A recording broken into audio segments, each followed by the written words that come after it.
Estamos de volta aqui nesse espaço da educação do comportamento financeiro. Nos últimos episódios, se você não assistiu, assista. Nós falamos sobre o impacto nas empresas com relação à saúde mental, o dinheiro, como é que ele se relaciona, tudo isso com esse grande mestre aqui, nosso médico, doutor Vicente Beraldi, que é uma sumidade no assunto. Mas agora a gente muda um pouco, a gente vai para dentro dos nossos lares, das nossas famílias, até onde impactam, toda essa corrida ao sucesso, a buscar, a conquistar. Como é que isso tem impactado dentro do seio familiar? Como é que nós estamos lidando com esse grande ser chamado família, que eu falo sempre que, para mim, é o grande cenário onde a gente pode realmente exercer a melhor função da vida. A família é onde tudo deverá ser melhor no dia a dia, onde a gente foi buscar, onde a gente realmente fez todo esse esforço, esse sacrifício. E como é que isso está impactando ou não? Como é que nós estamos vivendo as nossas famílias? E aí, doutor Vicente, obrigado por estar aqui mais uma vez com a gente. E falar sobre família é um desafio hoje no universo da tecnologia, onde os familiares muitas vezes, cada um sentado na mesa de jantar, cada um olhando pelo seu celular, vida de terceiros, e aquela família sentada no mesmo lugar, fisicamente, mas não mentalmente. Como é que na saúde mental, junto às famílias, tem sido tratado esse problema? Ou se é, e como isso tem prejudicado a qualidade de vida da família, do ser? Pois é. Profundo, né? Profundo, bacana. Por quê? Porque a família é a primeira comunidade que o indivíduo participa, A família, quando um homem, uma mulher vão ali, tem um filho e eles criam essa família, ou entre eles vão viver juntos, eles vão lidar com o comportamento um do outro. Então, num primeiro momento eles se apaixonaram por uma química, por uma série de coisas, mas quando vai a convivência, aí é quando eles vão praticar realmente aquela relação. O trabalho vai interferir diretamente. Imagine-se vocês que nós temos uma família aí, pai, mãe e um filho. O pai sai para trabalhar às 7 horas da manhã. Volta às 7 horas da noite. Vou dizer no caso de um médico que trabalha num hospital. Ele sai às 7 horas da manhã e vai ficar até às 7 horas da noite.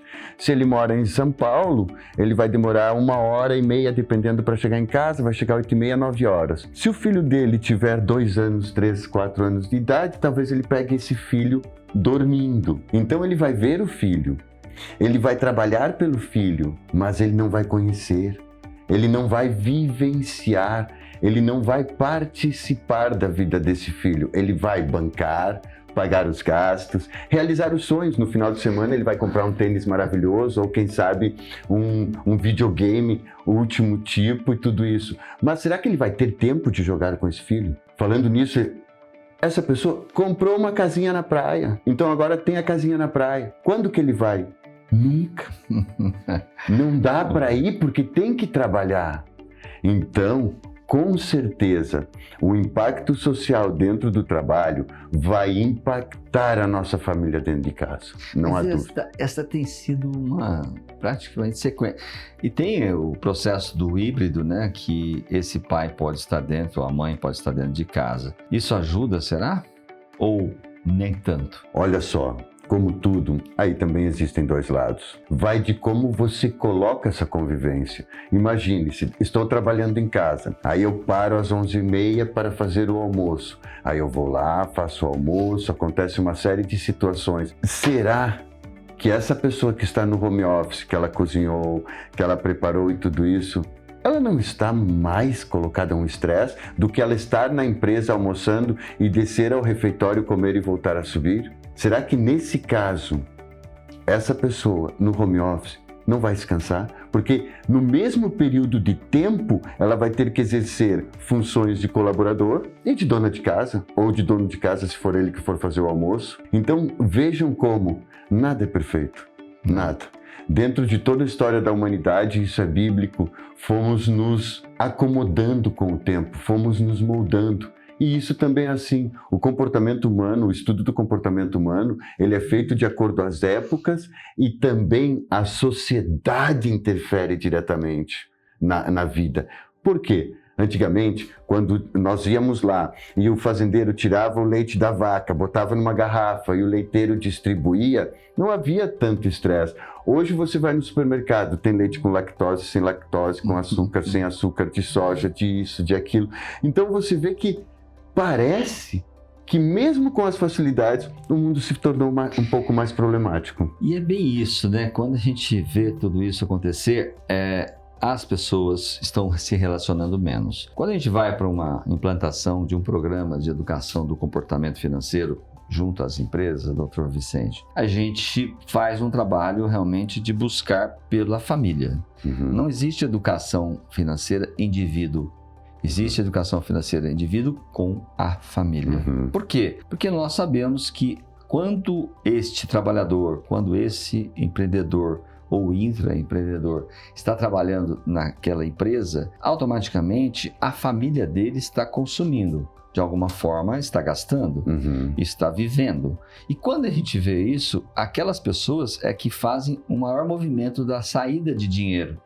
Enquanto o provedor faz a entrada do dinheiro, a família faz a saída do dinheiro. Então, cada vez mais, os programas de educação financeira trazem essa conexão da família, resgata a família e fala, peraí, a família não pode, né? E muitas vezes a gente vê empresas e fala assim, não, eu só queria que você abrangesse só o trabalhador, só o colaborador. Eu falei assim, mas vai ficar sem uma perna, que é a família que é a mais importante. Então, a gente tem percebido que as empresas agora, eu acredito que com a NR1, com toda essa preocupação da saúde, né, mental, tem uma conexão ligada 100% na família. O trabalhador não está ali para ele fazer para ele, ele está fazendo para uma conjuntura que é uma célula chamada família. Como é que você enxerga isso? Como é que você vê essa relação de levar o conhecimento da educação financeira para dentro da família? Olha só, como você bem disse, vai ter um provedor, ou dois, se for um casal. Sim. Mas nós temos que ensinar não só eles a gerar o dinheiro, mas também os que vivem, como você também falou muito bem, não é ele geralmente que gasta. Ele traz o dinheiro, os outros gastam. E hoje, com o Pix, o filho de 5 anos compra coisas na internet. Então, existe mais gente gastando do que gente ganhando. Saindo por mais vertentes, vai sair muito. Quando se fala na educação do indivíduo, essa educação ela é coletiva, seja familiar, seja corporativo, ela é coletivo. O nosso colaborador, ele tem que entender por que a energia dele é tão importante naquela função, porque é um quadradinho que vai ser colocado para formar o quadro na família. Por que a criança tem que já saber que ela precisa economizar? Porque pode ser que essa renda não entre sempre. Pode ser que existem variáveis. Nunca me esqueço de um vizinho que eu tive, ele era médico, era vizinho dos meus pais, eu era uma criança. E ele faleceu. Acreditem, pessoal, a família se desestruturou inteira. Total. Porque era só ele que trazia o dinheiro. Viviam muito bem, mas no momento que a torneira fechou, o que havia e o preparo das pessoas não foi suficiente. Porque, querendo ou não, ele deixou uma boa situação. Mas aquelas pessoas que ficaram naquela situação com aquela quantia de dinheiro não sabiam administrar, entende? E isso levou, com certeza, a uma explosão financeira, onde mudou a vida, a realidade daquelas pessoas tremendamente financeiramente. Sendo que, só para terminar, existia uma reserva, existia dinheiro de reserva, só que quem foi gerenciar não tinha o preparo. Nós tivemos um programa de educação financeira com terapias financeiras para as famílias atingidas de Brumadinho. A DSOP fez um programa, ainda faz, né? Mais de 5 anos, quando teve o rompimento da barreira, todas as famílias lá de Brumadinho e a região, todo esse entorno foram afetadas diretamente. E, obviamente, elas iam receber e receberam indenizações da Vale, isso imposta também pela Defensoria Pública do Estado de Minas Gerais, e elas até então recebiam 2, 3 salários mínimos, 1 a 3 salários mínimos no máximo, e de repente se receberam primeiro já de imediato 100 mil, depois receberam as indenizações de 1 milhão, 2 milhões, 3 milhões. Essas famílias precisavam realmente ter o cuidado de saber que como eu vou lidar com o dinheiro. Quando eu recebia 1, 2 salários mínimos, eu gastava tudo. Se eu receber 1 milhão, 2 milhões, eu vou gastar tudo. É comportamento, é atitude, né? Então, nós conseguimos fazer com que muitas famílias, foram mais de 5.500 famílias atingidas, que nós atuamos como terapias financeiras, mais de 30 mil horas de terapias financeira pela nossa equipe, os franqueados, terapeutas financeiros. E a gente percebeu flagrantemente que as famílias não tinham nenhuma preparação de educação financeira. Estamos falando de famílias simples, que valorizam mais, às vezes, o dinheiro do que aquela que está, né, numa situação mais abastada.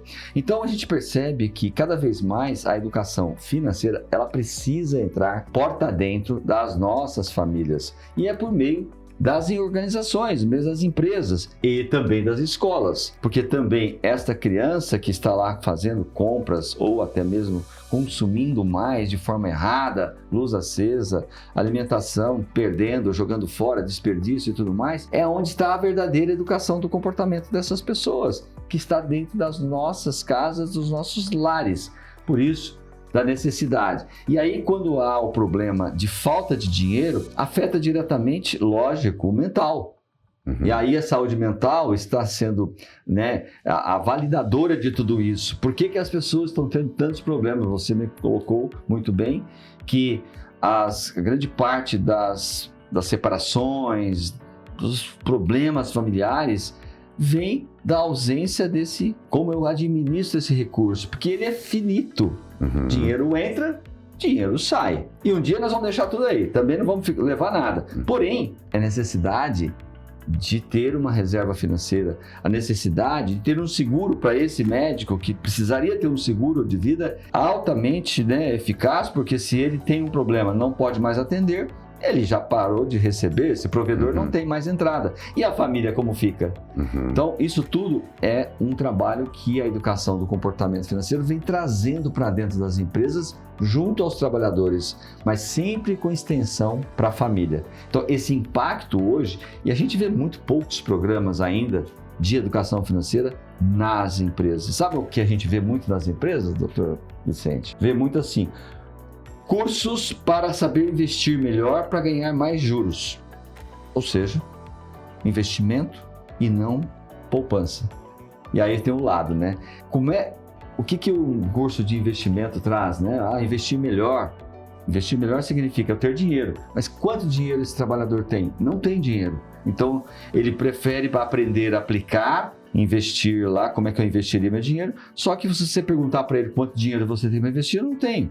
Então nós estamos ainda com uma perna ainda que precisa ser trabalhada, que é a educação do comportamento, que é onde a gente precisa levar muito. O que você acha disso?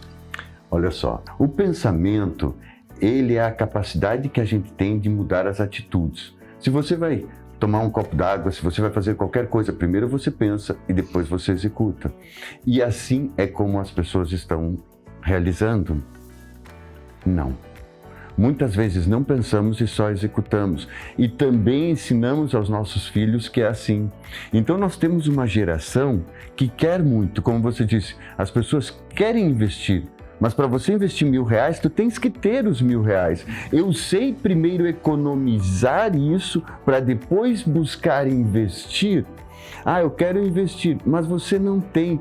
Mas eu quero investir e do meu investimento ganhar tal. Com o mundo moderno, parece que existem várias vertentes de ganhar dinheiro. Mas uma coisa é certa, pessoal, seja lá o ano que for, a época que for, só se ganha dinheiro trabalhando.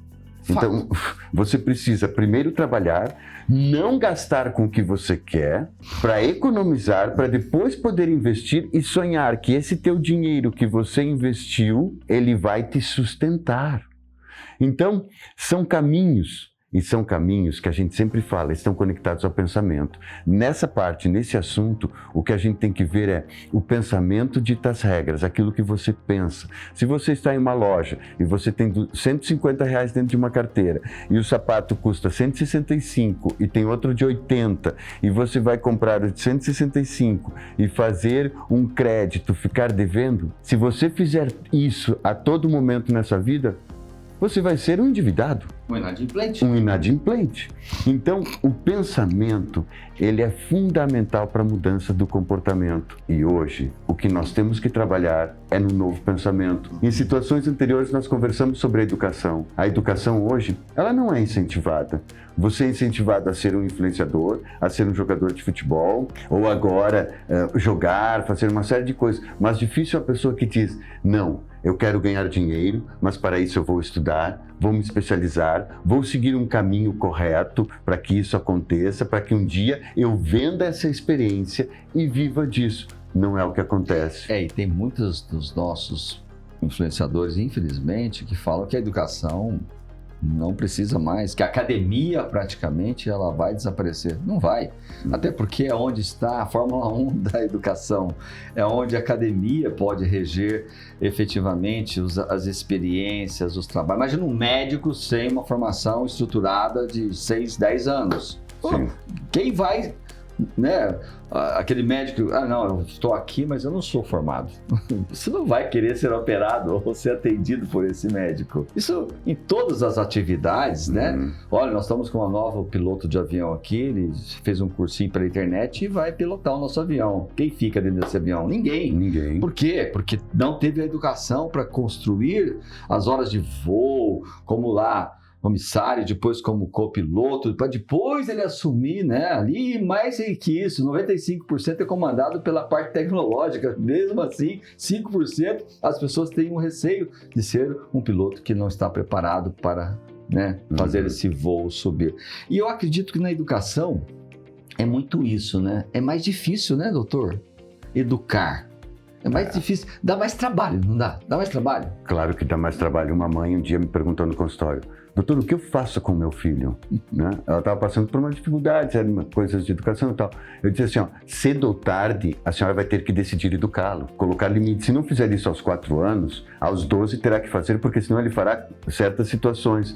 Ela disse, meu Deus, e o pior é, quanto mais tempo deixar passar, mais difícil vai ser. Uma coisa é você educar uma criança de 4 anos, outra coisa é você pegar um adolescente de 15 anos, de 14 anos, que já tem as vontades, já tem o meio em volta interferindo e querer educar. Então, a educação, em toda a história, a gente vê desde lá atrás, conforme a educação foi se apresentando na vida das pessoas, se apresentaram várias situações positivas, incluindo o sucesso financeiro e mental. E quando a gente fala desse aspecto de ter ou não a educação, praticamente passa a ser um negócio assim, será que é uma opção? Não, é regra número 1. A educação precisa adentrar na vida de todos nós. A educação financeira, a educação mental, a saúde, né? Seja a parte alimentar, coma mal, seu corpo é o único que você tem, você vai ter problemas. Então a gente precisa ter aí esses conhecimentos para a gente poder ter menos problema com relação a tudo isso. E as famílias, elas são alvo número 1, né? Hoje. Aliás, né, falar em família, nós estamos muito evoluídos nas famílias. E nós vivemos dentro de um fechamento total aí das famílias, cada vez mais impactando elas, envelopando elas e colocando elas dentro de um viveiro, vamos por assim. Eu até estava no bastidor, a gente estava colocando, fala aquela parte que você falou sobre um passarinho que está preso aqui ou tem lá uma gaiola e nós seres humanos. É muito legal ouvir isso, doutor. Fala aí, Quer doutor. dizer, a gente está vendo, hoje, cidades grandes estão fazendo construções, correto? E estão construindo imóveis de 25, 28 metros quadrados. Então vamos lá, imagine um prédio desses e as pessoas nos apartamentos. Só que agora vamos tirar a fachada e colocar só um vidro, onde a gente vê todo mundo ali. Tem a moça com o filho que mora ali, todos.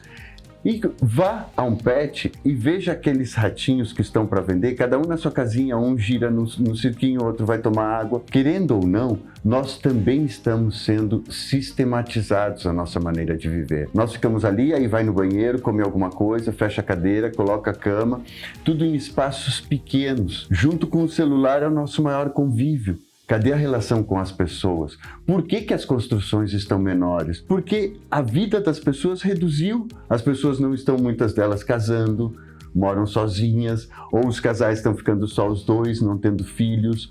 Na minha família, nós somos três filhos. É difícil você encontrar hoje mulheres e homens que tiveram 3 filhos. Então, vejam que a gente está se aglomerando, sistematizando. As pessoas estão ficando em espaços onde elas não trocam muita experiência. E isso leva a um pensamento alienado. Você fica ali, você vai ter uma tendência a fazer um comportamento alienado. Hoje em dia já é assim. Veja, não quero ser polêmico nem nada disso, mas veja, se você não tem um padrão, vamos lá, de boca, eu não sei, assim, mas quanta gente hoje, antigamente, eu sou filho de dentista, meu pai era dentista. Você não via as pessoas fazerem todos os dentes da boca, né? Hoje em dia é uma característica, as pessoas vão e fazem todos os dentes da boca. Detalhe, mesmo os dentes estando saudáveis. O que é isso?